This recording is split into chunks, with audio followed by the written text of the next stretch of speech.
Domestic terrorism exists in America. Donald Trump's regime openly calls regular American citizens domestic terrorists and paid agitators. They regularly demean minority communities, racially profile people in the name of immigration, and are now outright killing innocent Americans in broad daylight. I do think we have domestic terrorism problem in America. It is Donald Trump's regime. Welcome to Law and Society. Please subscribe and like, and let's talk about the real domestic terrorism that's happening in America. Donald Trump's regime are terrorists tearing our country apart from within. They are a plague on our country and constitution, opportunistic, parasitic infections that feed on America and the labor of our people. They want us to tone down our rhetoric. How about they show us how by doing it first? Words don't kill people, guns do. Badly trained, PTSD-plagued, fascist loyalists with guns have created an atmosphere that can only be described as terror on a gargantuan scale. ICE goes door to door in order to implement their immigration policy. That's terrorism. That goes against our Constitution.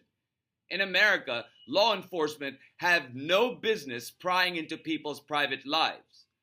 Going door to door burdens citizens far more than providing ICE with meaningful and efficient methods to investigate and execute their operations. Going door to door absent probable cause violates the Fourth Amendment. The fact that Donald's regime is talking about it and doing it in some parts of the country makes Donald and his regime an imminent danger to Americans and our rights. It is domestic terrorism much more than anything Renee Nicole Good did. ICE operates detention centers across the country where they have detained thousands of people and deprived them of due process of law. That is unconstitutional and works to terrorize those people. Detainees have died in these detention centers. That's terrifying. American citizens and legal immigrants have been wrangled up in ISIS terrorizing roving patrols, abductions, and indefinite detentions. Those abductions and detentions create the atmosphere of fear and terror.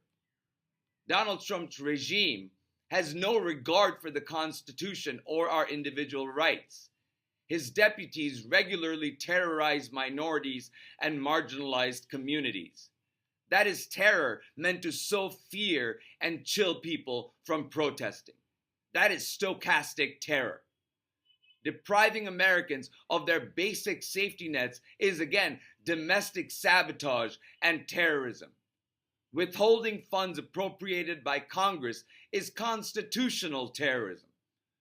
Donald Trump's ICE army wreaking havoc nationwide, that is terrorism. Donald Trump's attacks against Somali Americans is terrorism. Donald's political retributions against people he perceives to be his enemies is terrorism.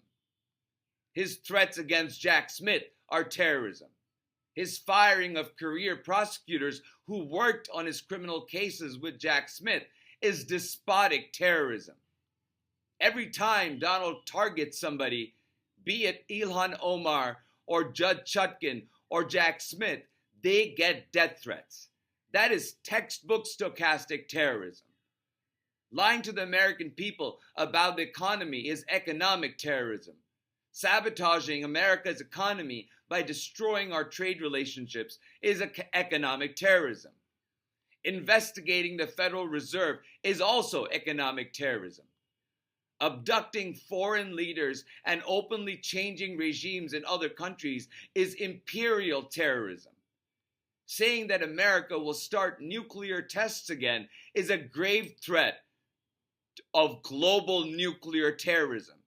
Not just because Donald Trump has the nuclear football, but because such an action by the United States would trigger a new arms race, nuclear arms race, that will devolve into an era of dirty bomb terror attacks all around the world. There's very little that Donald Trump's regime has done that is not terrorism in one form or another.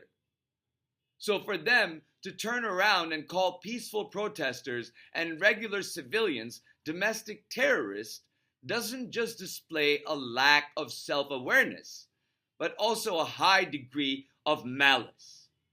And if I were to bet, I would bet that the lack of self-awareness is also deliberate. Donald's regime knows exactly what it is doing. Spreading fear through violence is terrorism. Using lies to divide the country is the highest form of domestic terrorism. It is subversion, and some would go as far as to call it sedition or even treason. What else would you call Donald's de facto war against various states and cities currently in Minneapolis, Minnesota, Minneapolis and St. Paul, continuing across other states like Illinois, California, Oregon, Tennessee, Louisiana, and obviously Washington, D.C., and God knows where they're going to go next. The president is charged to protect and defend all America, all Americans. He's charged with upholding the Constitution. His actions, however, openly and knowingly violate the Constitution. That is constitutional sabotage and terrorism in the name of governance. That is nothing short of POTUS attacking states and terrorizing peaceful communities nationwide. It wasn't we the people who issued the executive order that designated Antifa and anti-fascists de facto domestic terrorists. Donald Trump did that.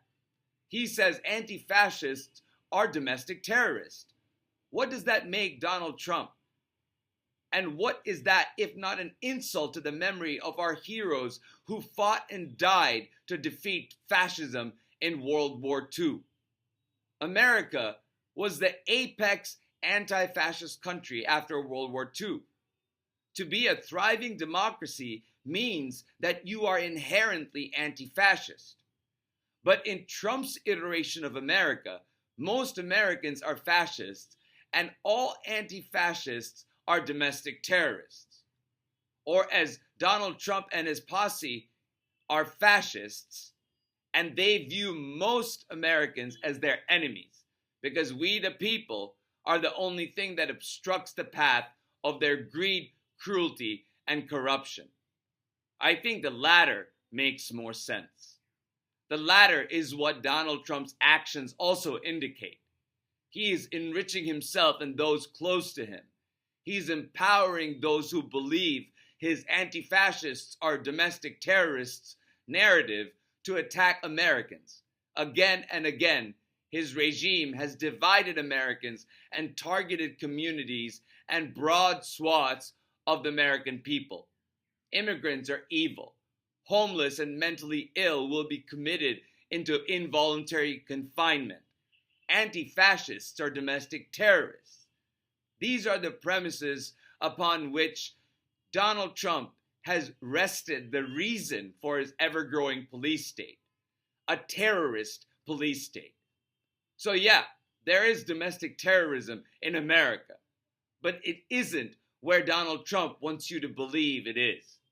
Domestic terrorism in America today comes from inside the White House and translates into ICE agents murdering suburban mothers and abducting U.S. citizens.